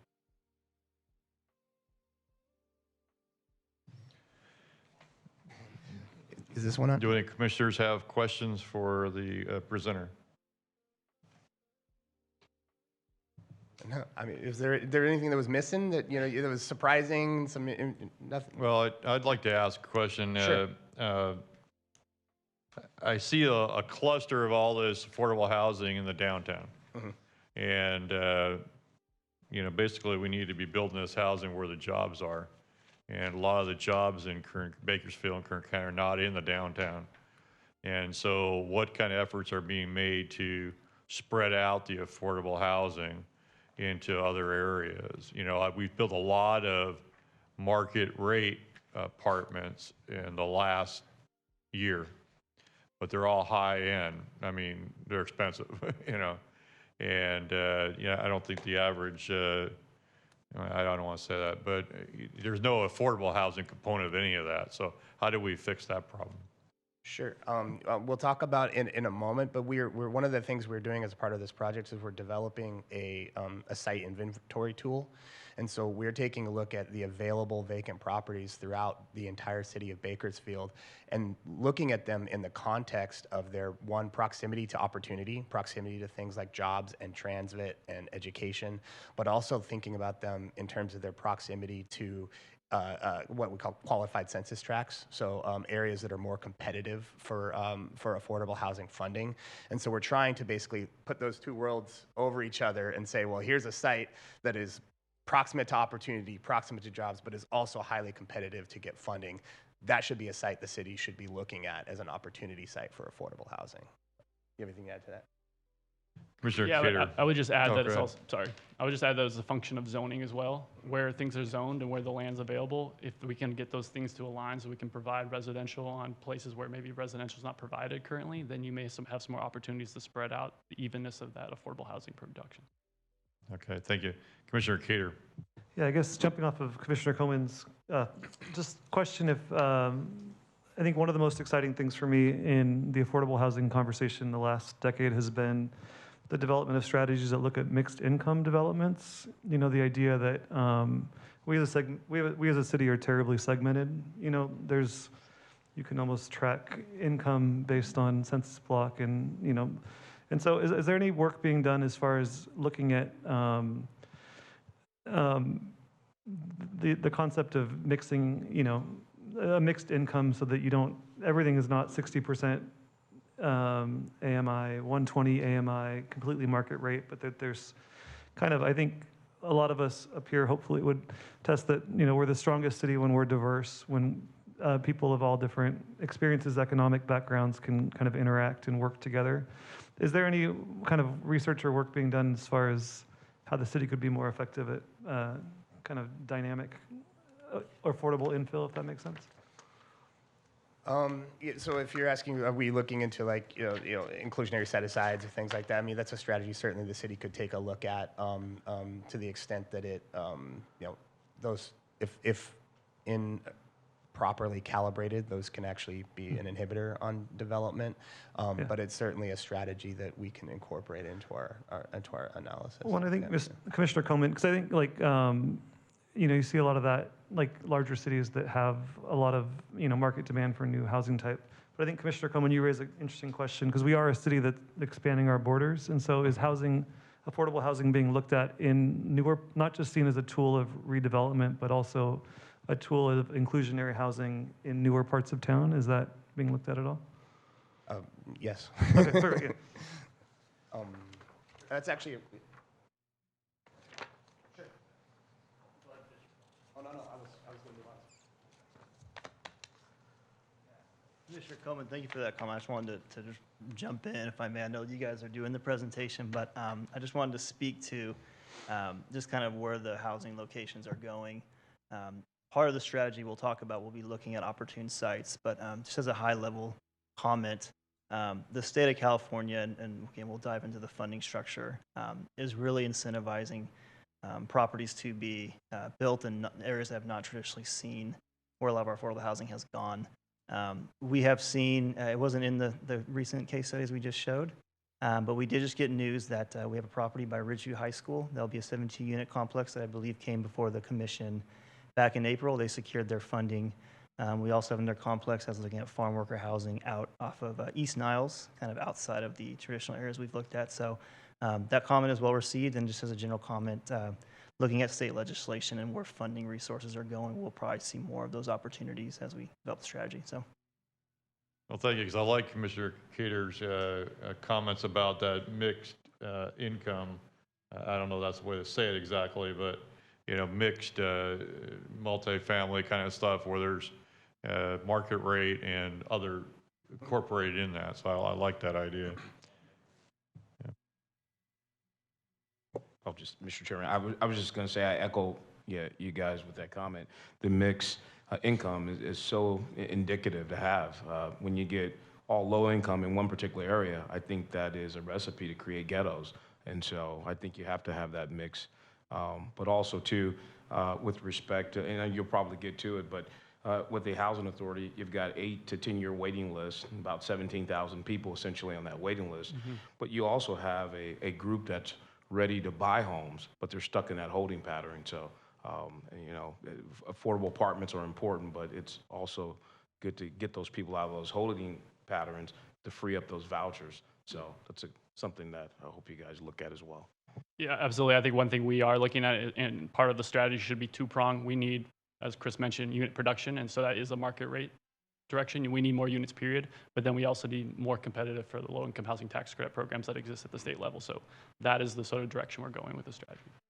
I'm just saying another topic to bring up as it relates to the general plan update and the housing element update is the state's regulations around affirmatively furthering fair housing, right? And so, the housing element consultant will be looking at where opportunity sites, building off of the work that we're doing with our inventory tool, where those sites are in high resource areas to, as you mentioned, put affordable housing not just in places of disadvantaged communities, but put affordable housing in places where there are opportunity and to help folks with mobility.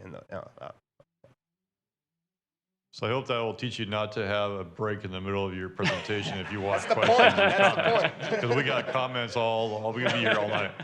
Well, this will be another break, so we'll have more comments come up soon. Well, thank you. I appreciate the comments, and that's all great feedback, so thank you so much for that. Good segue into this. Yep. So we're going to talk more about exactly the points you brought up and speaking specifically to what the challenges are in Bakersfield that we've found.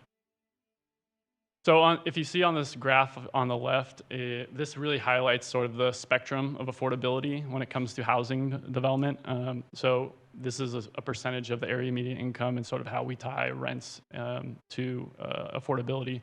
And I think what we're trying to point out here is what the market really provides housing for upper income households, right? The cost of construction is so high that the only way you can provide that housing is to make sure the payments are high enough so incomes need to be high enough to pay for that, right? So the market really is providing things from 80% AMI or higher. I think from our research we found mostly in Bakersfield, most of that is from 100% AMI or higher, really. But then to provide more of that depth of housing affordability, we need to sort of make sure that sources are in place to get to that supported environment. So from the 80% AMI and below, to make sure that those households with the most need are taken care of here.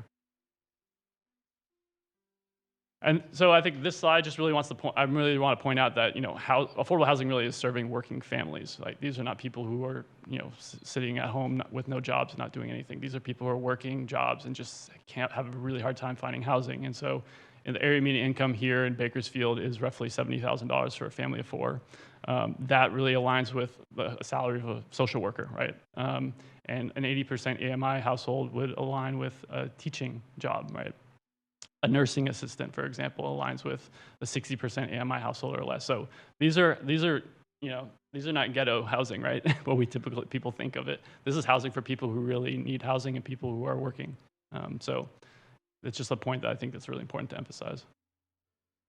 And as I mentioned, the market, a minute ago, providing housing for the highest income households. This is permit data from going back to 2013 from the city of Bakersfield. So as you can see, since over that time frame, we've essentially built housing from 80% AMI or above. And the last 3 years, it's gotten extremely stark, with most of the units going in at 120 AMI or above. So this just goes to show you that very few housing units are being built for that low or very low income households. And I think one thing we want to mention here is that developers really respond to what works financially, right? And so single family home is a proven market, and it's a proven market here in Bakersfield, and that is what has been produced since 2013 predominantly. So 84% of all housing units built in Bakersfield have been single-family homes with very little housing built for multifamily, and especially very little for duplex, triplex, quadplex size homes. So I think one thing we're trying to emphasize in this affordable housing strategy is, can we get more variety? And the next slide kind of emphasizes why that variety is important on housing, right? All of us grew up, most of us, I should say, grew up in a single-family home with family. When we were young adults, we moved out, went to a dorm, went to a multifamily apartment complex, found a partner. We moved into maybe a townhome, a small home of some kind, had children, moved into a single-family home that's small size, had more kids, moved into a bigger home. Once we got old, that house was too much for us, right? We need to think about downsizing back into that place where we first moved in, right, when we were first young couples. So this is important to have in a community, to provide that variety of housing, to make sure that everybody's housing preferences are met, right? And I think one thing we want to emphasize, and we've discovered in all the cities we've worked in, is that housing development is challenging, right? Especially affordable housing development. So, and this is just an example of a 50-unit apartment complex. So pre-development can last up to 2 years. The public process you guys are all familiar with, this could last, and getting something approved through the Planning Commission through public process can be up to 2 years as well. Financing is challenging to bring in, make sure all the sources are brought into the project to make sure that project can be well financed. Getting your building permit, getting through construction, which should last up to 3 years, making sure that project's inspected by the buildings department, and then you have the hard part on top of that is just to find people who want to live there, right? And so not an easy task in a lot of places. So this just wanted to emphasize the challenge of housing development, and it's not easy to be a developer, despite a lot of people's popular opinions. And here I want to speak to the challenges of financing a development, right? On the left-hand side, we'll see we have market rate development, and these are the typical sources, what we like to call a capital stack that goes into financing a development of some kind. On the market rate side, we usually have equity investors that are looking for some sort of return on their funding. The long-term debt, which is their mortgage, is usually financed through the amount of income that somebody's willing to pay for that rent. And then sometimes there's going to be some gap financing or mezzanine debt to help close those gaps to make sure the project, financially works. On the affordable housing side, it's quite a bit different, right? We rely on the low-income housing tax credit program to provide the equity that goes into all our projects. So here in the middle is a sample of a 9% credit project. Long-term debt, much lower source on the project because the rents are that much lower, can't support the amount of debt that a typical market rate development can. And in order to make that project work, we have gap financing, right? We have local sources that are going in to make sure that project can be a viable product and make sure it's stable to make it to construction. The project on the right is Residence at East Hills. This was the capital stack that I mentioned from one of the success projects. So you can see, look how complex the sources are here. We have a 9% credits going in at roughly 60% of the project. We have a housing authority loan. We have city home funds that were contributed, veterans and homeless housing prevention, and then only 10% of that is long-term debt. So cobbling all those sources together is a huge challenge, and it's something, making sure we're having partnerships in this discussion to make sure all those sources can be brought together is part of the strategy we're trying to put together here. So just kind of to wrap this up to the levers that Chris mentioned at the beginning, the city pulling the right levers to make sure housing production happens and making sure the city is competitive for tax credits and all those other state and federal sources that can come into the city to produce more housing. The city has the levers in terms of policy, setting zoning, right, allowing certain amounts of density. The city has its own land that it can contribute to affordable housing development, as we saw in one of the success tables. And we have capital, right? The city has funds that can go in to close some of those gaps to make sure that production on units can happen. And all of that goes into the market to help influence how the market produces units and how it influences development overall. So this is, I think, where the strategy should all sort of form together to make sure we get development to happen. And we'll move on to sort of the tools that we're working on. Building on this concept of the city's role and what the city can do to influence development, we tend to organize that role along a spectrum that ranges really from low impact passive types of activities on up to very interventionist types of activities. And so if you look at this spectrum, you'd see on the left side, on the less impactful, where you're playing a passive role, where you're more of an information broker. So you're making it easier for developers to understand where sites are, or you're producing some marketing materials about programs, and you're barely being a facilitator.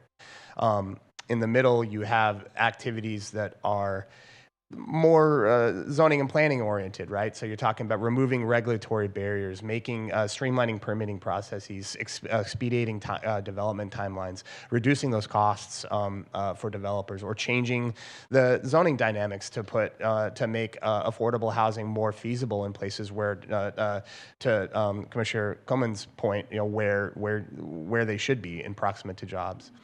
And then there's things like reducing costs like impact fees, or mitigating those types of costs that directly contribute to costs. Development impact fees can be as much as 5% of a pro forma, so they aren't insignificant. And then you have more interventionist activities where you are talking about doing land acquisition and purchasing sites and disposing them to the market, or developing parking structures, or things that really allocating funding and direct interventionist activities. And so I'm going to talk a little bit about some of the tools that we're doing as a part of this project that we could put in Bakersfield's toolbox to along that spectrum, at different scales of that spectrum.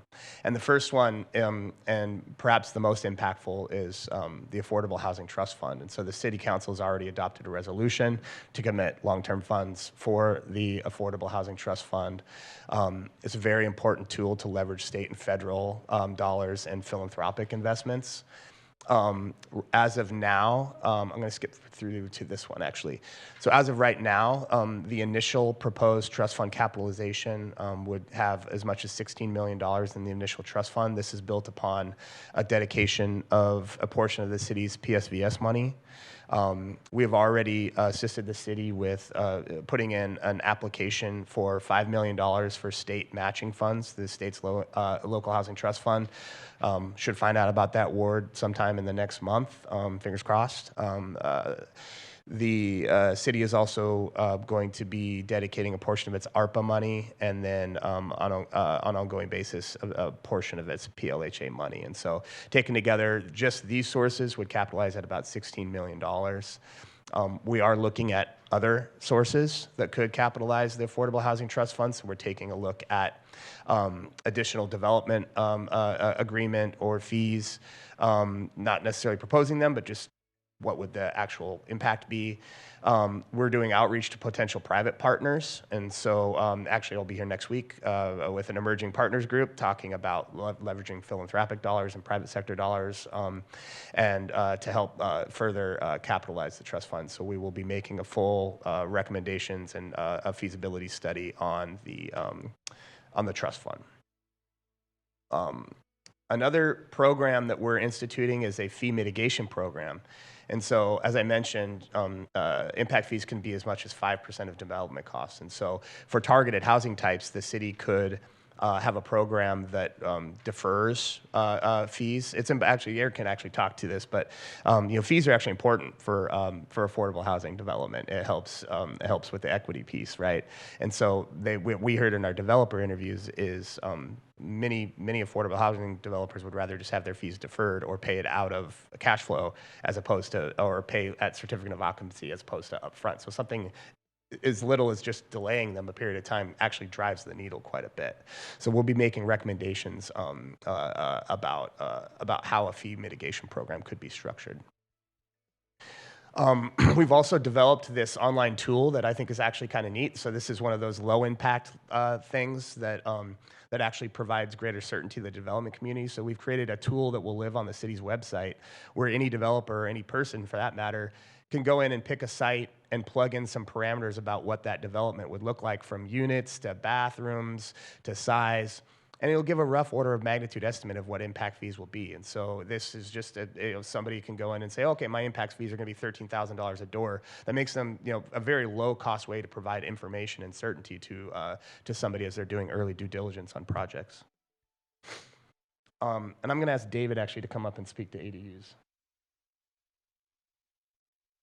Thank you. Good evening.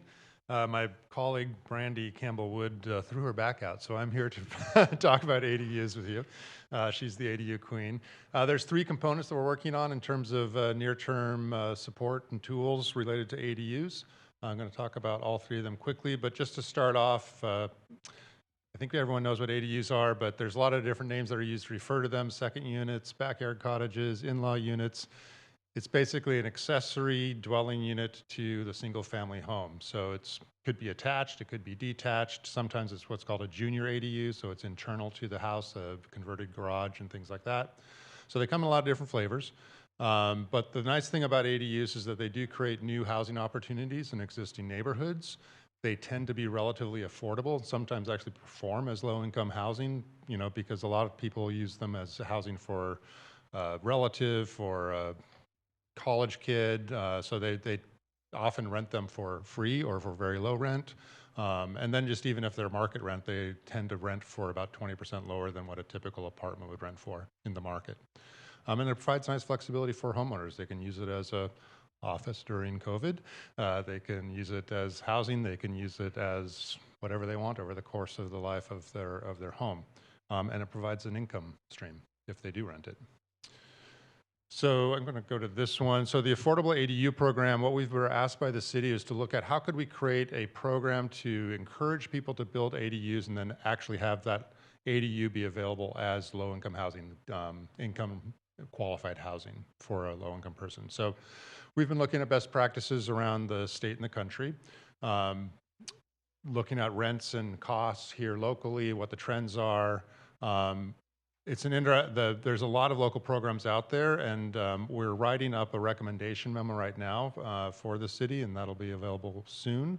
But a few key takeaways we wanted to highlight. There's not just like the money side, but actually people talked a lot about the rapid review and approval. A streamlined review and approval process is very valuable. Time is money, and just knowing there's certainty to get through.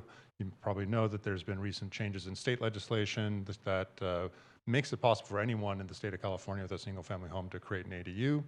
There's a set of rules, and you're supposed to be able to get that through the process in 60 days. There's a lot of work going on jurisdictions around the state to try to meet that bar.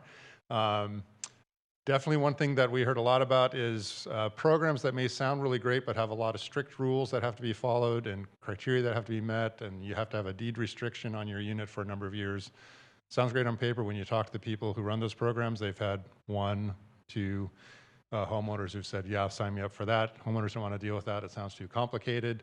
But there is some success in programs that provide some no-interest loans and then hook it up with like a Section 8 voucher program. So you say, well, I'll take the $25,000 forgivable loan. I'll agree to then have this program that I know and trust and believe in, help place a person with a Section 8 voucher there. So there is some success there. And then providing other bonuses and incentives for developing ADUs. The thing that our perspective is more ADUs is better, just because it creates more housing choices. What we heard this morning in a focus group is we need more choices than just single-family homes and big apartment buildings. So this is one example. Not all, housing choices are met this way, but they're popular with homeowners. One thing we're going to be doing is creating a suite of tools. We've worked in other jurisdictions to do this. Creating a landing page on the city site that's like your one source go-to to everything about ADUs, from what is an ADU to how do I get it permitted. There's an ADU calculator tool we've developed that'll be integrated on the site, so you can go on as a homeowner and say, play around with the bars and like, what if I do an attached versus a detached versus inside my garage? What if I do 400 square feet versus I do 1,000 square feet? And it draws on data on local rents and costs to calculate out how much investment that's going to cost you. You can look at different financing options and look at what your payback would be if you rent it. There's also things we call friction reduction to help people understand the process and not be surprised along the way. That's kind of the goal. So things like checklists for the homeowner as well for the staff at the counter, education on sort of what the requirements are, process graphics. This is an example of a workbook we developed up for Napa and Sonoma ADU. It's a nonprofit in Northern California that just walks a homeowner through. It has worksheets to do. It helps people get in touch with architects. And that getting in touch with an architect and finding a design that works for you, that's sometimes if you're a homeowner, you've never done the development game before, like you don't even know where to start. So one of the other aspects of the program is what we call an ADU standard plans program or a pre-approved plans program. So the idea here is that we invite architects to give us plans that they've designed, and it might be a unit they've done elsewhere, but it was successful, and we can then make that available to homeowners. So we will be inviting, the call for submissions should go out next week.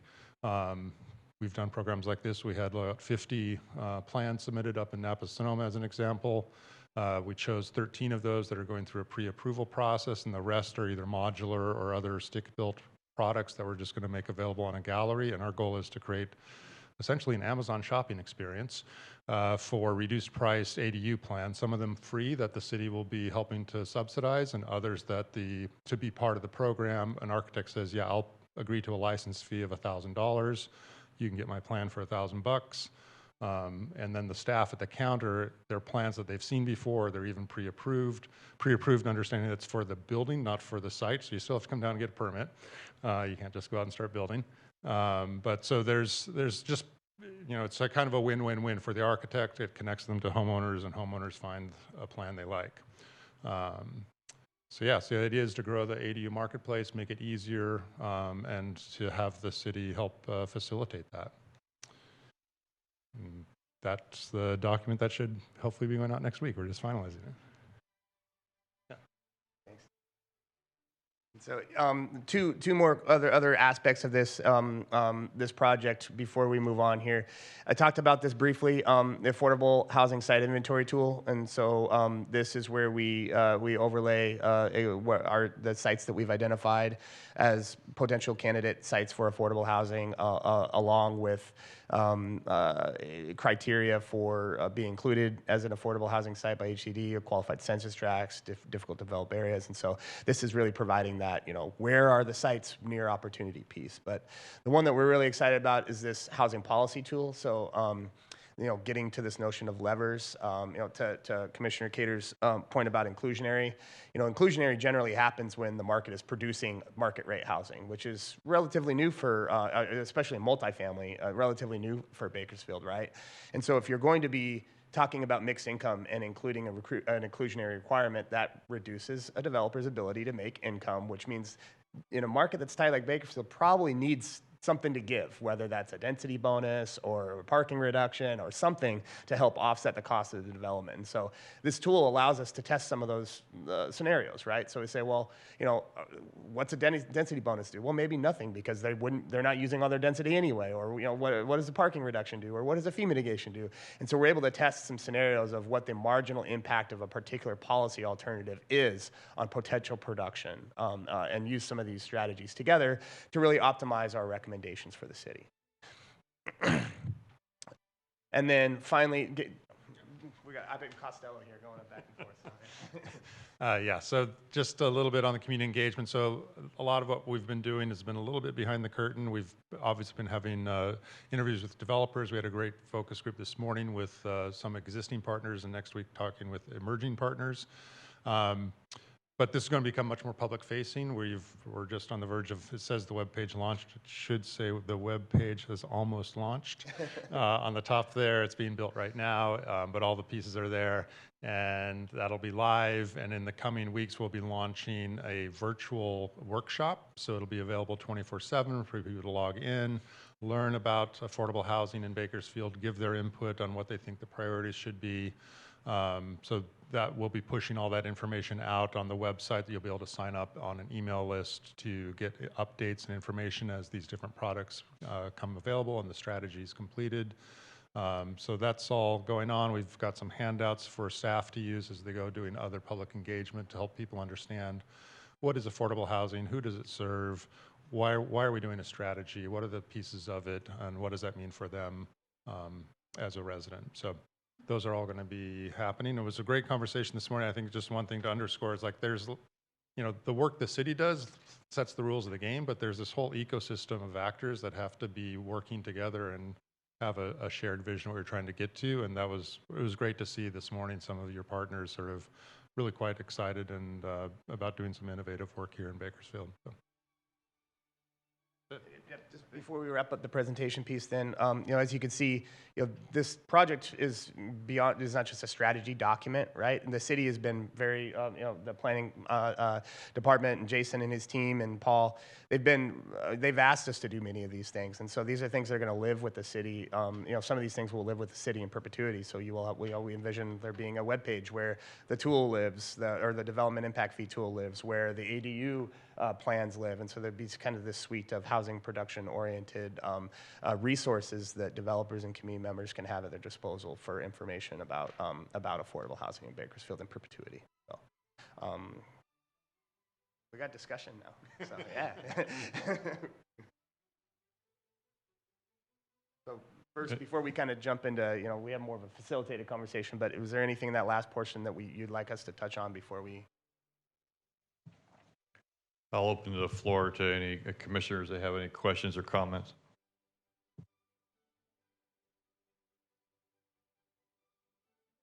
I'll fill the gap a little bit until they get their thoughts together. I want to thank you, gentlemen, for coming here and making this presentation. We all kind of moaned when we saw you had a PowerPoint presentation that had 51 slides on it. But yeah, you managed to get through it pretty quickly, and we appreciate that. I think that from my perspective, I appreciate the city's commitment to assisting with affordable housing. In the past, I served on the redevelopment agency for the city of Bakersfield. I was the chair when it actually got disbanded by then Governor Brown. And I think that we learned in that process that the way that the city can facilitate these projects is not to do them themselves, because we're not very good at it. But we are very good at infrastructure kinds of things, getting the street improvements done or whatever. And then incentivizing builders to do these projects. And I think that when we incentivize them, they come up with really creative ways to get these things done. So I appreciate the way that you're approaching that to kind of create some public-private partnerships that that allow us to make maybe some small concessions in order to get big commitments from developers to do these things. And so I appreciate you looking at all those opportunities, and I really look forward to seeing what comes of your work. So thank you very much. Commissioner Cater would like to make a comment.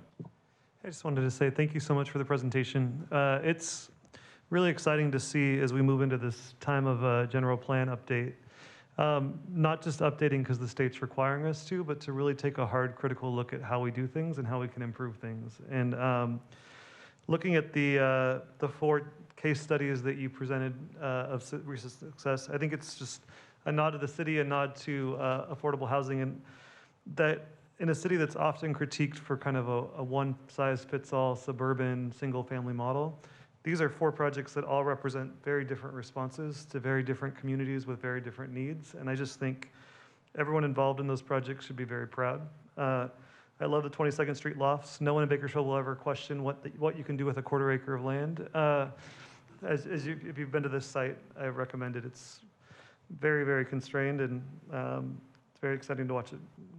I was curious, I know over the last couple of months, last couple of years, housing has become a really critically funded path for the state of at a statewide level. There's a lot more funding available for affordable housing than there's been in a long time. And I was just curious what strategies the city is employing to actively be a bigger player in some of those funding opportunities than we have in the past.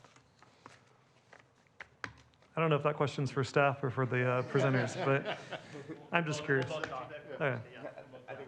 No, I could take that. Thank you, Commissioner Cater. Jason Cater, again, the Principal Planner for Affordable Housing and Neighborhood Vitality. Can we go back to the capital stack slide? Yeah, sure. So we have seen the state is much more active in funding, as Chairman Coleman, you mentioned. In 2012, RDA, which was the main local source for funding these projects, was dissolved. And we had a little slide in that time where we had some federal funds in the home program, but that was really all we were getting. And as you can see here with this project, residents at East Hills, you see the low-income housing tax credit program. You also see veterans housing and homeless prevention. So that is a set-aside source from the Department of Housing and Community Development that the Housing Authority applied for competitively and received. So I'd say in the last few years, what we're really seeing a lot of with the state is more of these gap financing sources like you see here being released. The low-income housing tax credit program, Chris or Dave can probably give more of the number, but we have seen a substantial increase in the 9% and the 4% allocations, as well as some of the other HCD funded sources. So what that means is these competitive sources that we have to apply for are increasing in terms of the amount of money that they're funding. For the city side, one of the things about this project that I think is interesting, our home funds, which are the city home funds, the 9% there, we were the first or second in that capital stack to commit conditionally to the project. We don't fully commit till everything's secured. But having that first piece is critical to being competitive for those other sources. So in addition to seeing the state's increases, the city's response through Measure N, we've seen $5 million in PSVS in the last 3 years go to affordable housing. That goes to projects such as the ones you're seeing here. We mentioned the project out by Ridgeview High School, Sagewood Apartments. That actually has $1.5 million of PSVS committed to it as local leverage.